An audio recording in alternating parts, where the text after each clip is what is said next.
17 июля 2018 года. Несмотря на то, что море с каждым днем все холоднее и холоднее, людей на пляже очень много. Сегодня так вообще чуть нашли место, где можно лечь. Пляж относительно сегодня чистый. В принципе, как и каждый день.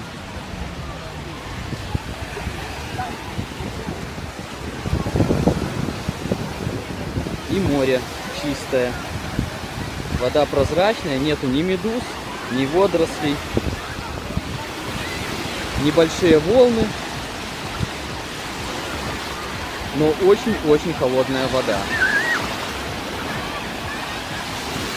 Все люди заходят максимум по пояс и быстренько убегают назад на берег.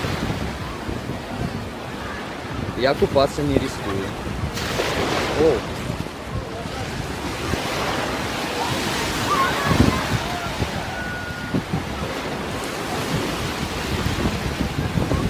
Но вода чистая, и это радует.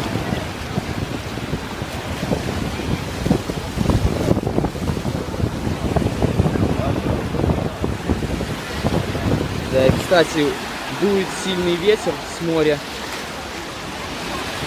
Холодный ветер.